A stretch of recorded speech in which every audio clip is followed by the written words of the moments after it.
श्री स्वामी समर्थ, जय जय स्वामी समर्थ। स्वामींचं नाव घेऊन आजच्या ह्या नवीन व्हिडिओला सुरुवात करते। उत्पत्ती एकादशी ही कार्तिक महिन्यातील कृष्ण पक्षातील एकादशी तिथीला साजरी केली जाते।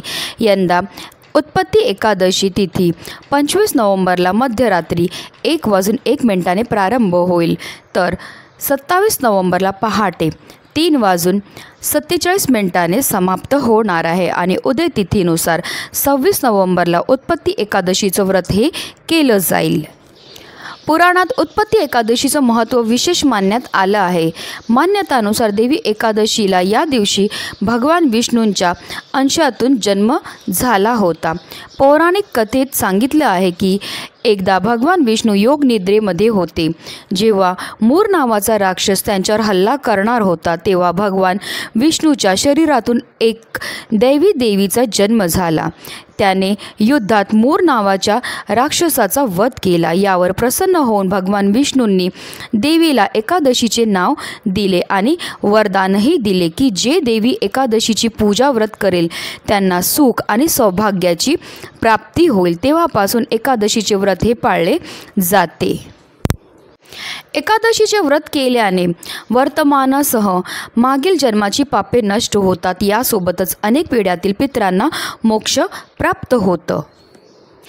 ज्यांना एकादशीचा उपवास सुरू करायचा आहे ते उत्पत्ती एकादशीपासून हे व्रत सुरू करू शकतात। भगवान श्रीकृष्णाचे परम मित्र सुदामाने स्वतः उत्पत्ती एकादशीचे व्रत केले होते। या व्रताच्या महिमामुळे त्यांना राज्यासह पुत्ररत्न प्राप्त झाले।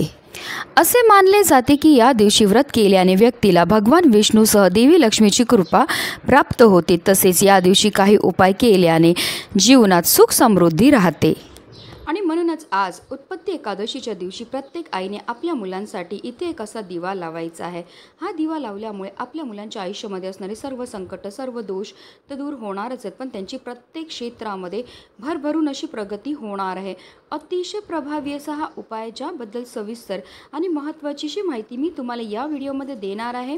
तर व्हिडिओ पूर्ण पहा आणि जर तुम्ही माझ्या चॅनलवर नवीन असतील तर चॅनलला सबस्क्राईब करा आणि शेजारी बेल आयकॉनसुद्धा प्रेस करा, जेणेकरून तुम्हाला माझ्या नवनवीन व्हिडिओचं नोटिफिकेशन हे मिळत राहील आणि तुम्ही एक पण व्हिडिओ मिस करणार नाही। आणि कमेंटमध्ये श्री स्वामी समर्थ लिहायला अजिबात विसरू नका। अगदी तुमच्यापासून माझ्यापर्यंत प्रत्येक आईला असं वाटतं की आपल्या मुलांना प्रत्येक क्षेत्रामध्ये भरभरून यश हे मिळालं पाहिजे, पण बऱ्याचदा काय होतं ना, आपल्या मुलांमध्ये काही दोष असतात। दोष म्हणजे काय, तर जर आपल्या मुलांना नजर लागलेली असेल, पितृदोष असेल किंवा ग्रह देशा चांगले नसेल, राहू, केतू, शनी या ग्रहांचे दुष्प्रभाव असेल, तर त्यामुळे सुद्धा आपल्या मुलांच्या आयुष्यामध्ये अनेक प्रकारची समस्या ह्या निर्माण होत असतात। समस्या म्हणजे आपली मुलं वारंवार आजारी पडतात, चिडचिड करतात, हट्टीपणा करतात, त्यांना केलेला अभ्यास लक्षात राहत नाही, की आपली मुलं खूप शिकलेली आहेत पण त्यांना मनासारखी नोकरी प्राप्त होत नाही। बऱ्याचदा मुलांच्या विवाह जुळण्यामध्ये समस्या येतात, संतानप्राप्तीमध्ये समस्या येतात। जर तुमच्या मुलांच्या आयुष्यामध्ये अशा प्रकारच्या समस्या निर्माण होत असतील तर तुम्हाला आवर्जून हा प्रभावी उपाय जो आहे तो करायचा आहे। हा उपाय तुम्ही एकतर सकाळी करू शकतात किंवा संध्याकाळी करू शकतात। बाहेर दुपारी तुम्हाला कोणताही उपाय जो आहे तो करायचा नाही आहे। हा उपाय करण्याकरता आपल्याला एक दिवा हा लागणार आहे। आता हा जो दिवा आहे तुम्ही एक तर मातीची पंती घेऊ शकतात किंवा तुम्ही रोजच्या देवपूजेमध्ये जो दिवा वापरतात तो घेतला तरीही चालणार आहे। आता आपल्याला 9 लांब वाती घ्यायच्यात आणि त्या 9 लांब वातीची एक वात ही करायची। बघा स्क्रीनमध्ये तुम्हाला दिसत असेल त्याप्रमाणे तुम्हाला 9 लांब वाती एकत्र करायचे आहेत आणि त्याची एक वात ही तयार करायची। अशी ही वात आपल्याला त्या दिव्यामध्ये टाकायची। त्याचबरोबर आवर्जून आपल्याला ह्या दिव्यामध्ये मोहरीचं तेल टाकायचं आहे, कारण मोहरीचं तेल जे आहे ते आपल्या दुर्भाग्याला सुद्धा सौभाग्यामध्ये बदलू शकतं। आता आपल्याला एक प्लेट घ्यायची, प्लेटवर आपल्याला हळद कुंकूने एक स्वास्तिक काढून घ्यायचं आणि त्यावर आपल्याला मूठभर तांदूळ हे ठेवायचे। त्या तांदळाला सुद्धा आपल्याला हळद कुंकू अर्पण करून घ्यायचे आणि त्यावर आपल्याला हा जो दिवा आहे तो प्रज्वलित करून ठेवायचा आहे।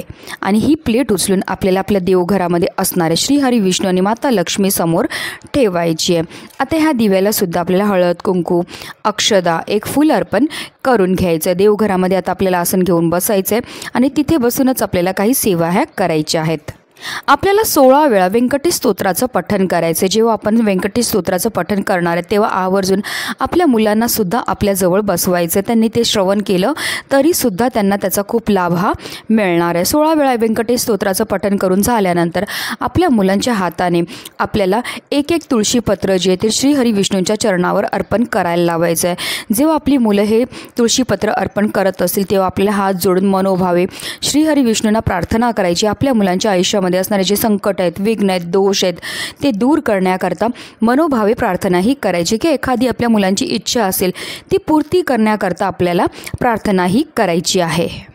आता हा जो दिवा आपण प्रज्वलित केला आहे त्यामध्ये आपल्याला तेल एवढं टाकायचं जेणेकरून हा दिवा जो आहे तो कमीत कमी रात्री 12 वाजेपर्यंत तरी प्रज्वलित राहील. आता दुसऱ्या दिवशी आपल्याला काय करायचं आहे, ह्या दिव्यामध्ये असणाऱ्या ज्या वाती आहेत त्या आपल्याला निर्माल्यामध्ये टाकून द्यायच्या. त्याचबरोबर ह्या दिव्याखाली जे धान्य आपण ठेवलेलं ते एखाद्या झाडाखाली नेऊन ठेवायचं जेणेकरून तिथे असणारे पशुपक्षी कीटक ते धान्य खातील. हे सुद्धा आपल्याकडनं केलेलं एक प्रकारचं दानच असतं. हे दान केल्यामुळे आपल्यावर श्रीहरी विष्णू आणि माता लक्ष्मी प्रसन्न होतात आणि त्यामुळे आपल्या मुलांच्या आयुष्यामध्ये असणारे जेवढी पण संकट आहेत, विघ्न आहेत, दोष आहेत ते दूर करून त्यांना प्रत्येक क्षेत्रामध्ये भरभरून अशी प्रगती होणार आहे. म्हणूनच व्हिडिओ जास्तीत जास्त लोकांपर्यंत शेअर करा जेणेकरून प्रत्येकाच्या मुलाच्या आयुष्याचं कल्याण हो हीच मनामध्ये इच्छा. श्री स्वामी समर्थ. जय जय स्वामी समर्थ.